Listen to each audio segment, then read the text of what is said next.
Good morning, YouTube. Welcome back to my channel. This is Lydia with Sweet King's Garden, and today I promise will be a fairly short video in comparison to my others. I know.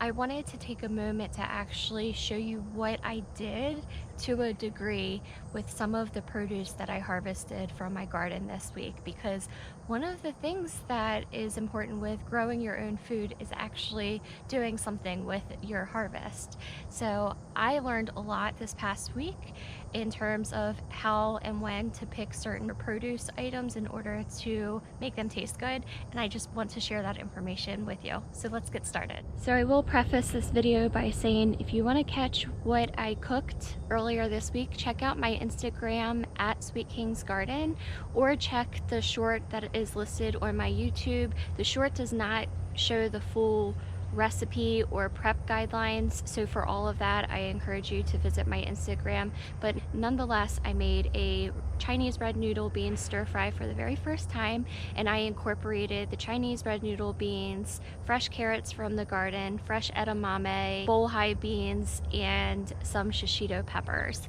So I want to tell you what I learned about the Chinese red noodle beans specifically as the first item to that dish. So first, these grow very, very quickly. I've never grown them before, and so I had thought that we would just pick these when they started to get super long and you can kind of see them puff up from the bean inside. In terms of actually cooking with it, that I found, you actually want to harvest them when they're still kind of like a pencil diameter and you can't feel the beans inside yet.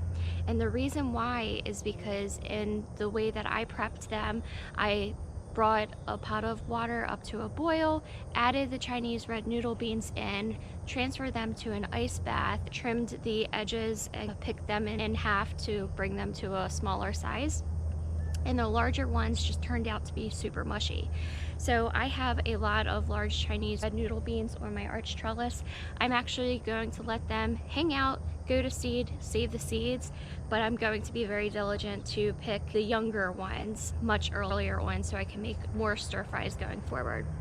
Another thing is, you'll find that the Chinese red noodle beans grow in pairs, so I recommend snipping them where you're still preserving the ends. The reason why is when you go to boil them, if you were to cut the ends off, the water actually gets into the bean and can make it soggy as well. So you actually want to kind of keep them whole while they're in that boiling process, just because you want to soften them but not make them mushy or add too much water to the inside of the beans. So that's my first tip.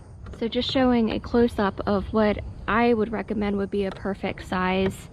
This is perfect. It's not too long and you can't see the beans. It hasn't puffed up or anything. So I'm gonna have to pick these daily to make sure that I get them harvested at the appropriate size. This is one that I would not recommend cooking with.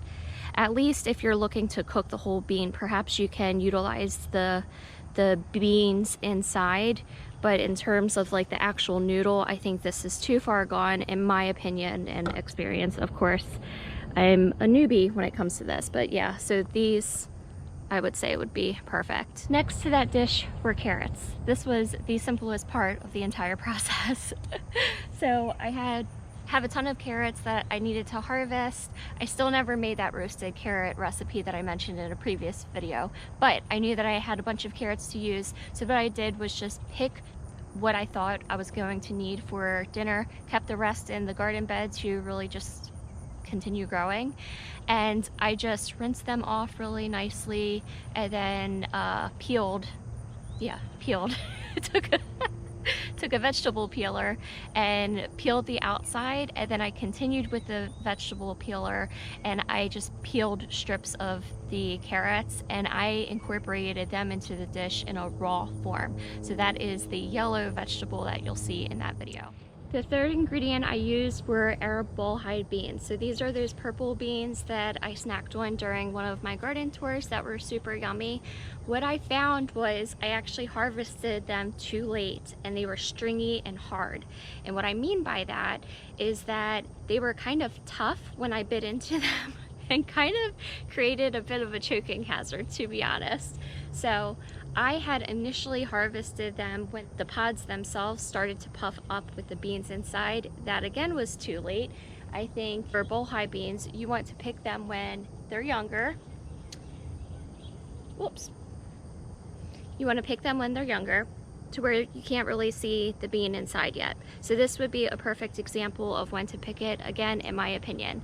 So in that stir fry recipe, I just rinsed the beans off, I chopped off the ends, and then I just sliced each bean diagonally so that it was about maybe 1.5 inches, 2 inches, bite-sized pieces, and I incorporated them into the dinner in a raw form. I actually incorporated these in the stir fry itself, so when I was ready to saute the Chinese red noodle beans, I just heated up a pan with oil, let that oil get like nice and sizzly, then added the Chinese red noodle beans and then these Blauhilde beans, and then just kind of cooked them on a high heat just so that they would get like kind of a bit of a char to them, and then sprinkled some salt, and then towards the end added the teriyaki sauce. Now these purple Blauhilde beans actually turn green when they're heated, so they started off as a purple bean in the video, and then towards the end when it came to assembling my bowl, they were a splash of green in the bowl. The fourth ingredient from the garden were edamame soybeans. Now they're behind me, kind of overshadowed by the cucumbers and chamomile, but I want to say I actually harvested them at the perfect time. So in another video, a garden tour that ended up with a harvesting, I'd read up one line real quick that to harvest edamame, there's a very short window. You want to wait till they just start to puff up with the beans inside and are still bright green, and then pick them. Otherwise it passes the peak for the peak nutrition, and then the edamame beans in color will start to fade. So that's a good indication. I just picked a whole bunch, and in terms of preparation, it was very easy. I brought a pot of water to a boil. I rinsed off the edamame, added the edamame to that pot of boiling water, let it boil for 5 to 7 minutes until the edamame felt like it was tender. I can see how overcooking can pose a problem because the soybeans inside could be mushy. I ended up boiling them at the perfect time.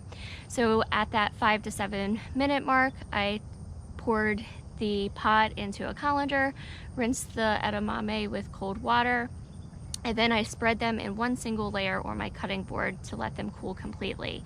After they cooled completely, I just took each edamame and gently squeezed the soybeans, and out popped the edamame bean. And I enjoyed them in the stir fry as in a raw form. So the stir fry in terms of cooked veggies just contained the Chinese red noodle beans and Blauhilde beans, and then in terms of the raw veggies, I had the peeled carrots and edamame. And lastly, the fifth ingredient that I incorporated into that dinner were shishito peppers. So I've never grown shishito peppers before, and next year I am definitely growing more than one plant because I ended up harvesting all of the mature shishito peppers that day earlier this week, so I have really nothing to show for it right now. But in terms of preparation, I enjoyed the shishito peppers as an appetizer in preparation for that dinner. So all I did there was harvest the shishito peppers and rinse them off, dried them thoroughly, and then I poked at least 1 or 2 holes in each individual pepper using a toothpick.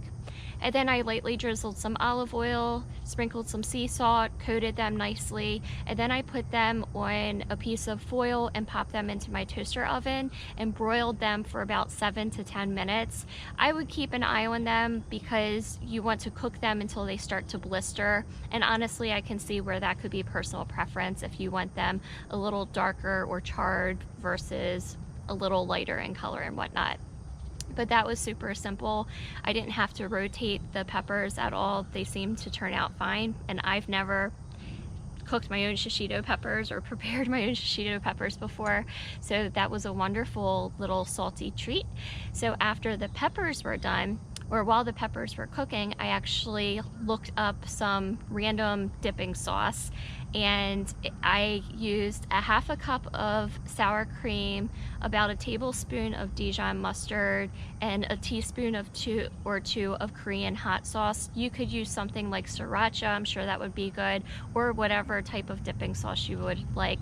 But that was a nice little appetizer in preparation for our bigger stir fry. Now, I did cook up some shrimp for my husband so that he can add that to his stir fry, and he actually had regular noodles that he incorporated, so he had a much bigger bowl than I did, but mine was pretty much just a veggie bowl. I assembled all of the ingredients, and I even added some of the dipping sauce that I prepared for the Shishito recipe and added that, and it kind of reminded me of a yum yum sauce that you may get at a hibachi style restaurant. So it was really tasty. I was pretty happy with how it turned out, considering I had never cooked with any of those veggies before, and it also just makes me feel so warm inside that I was able to like have a fully harvested dinner from my garden. So I hope you enjoyed this video. If you have any recommendations on how you cook with any of the items that I listed in this video, feel free to share that in the comments below. I'm sure I'm not the only one who's trying to figure out how to harvest and cook with their produce. So with that, I'll leave this here. I hope you enjoy, and I'll catch you next time. Take care.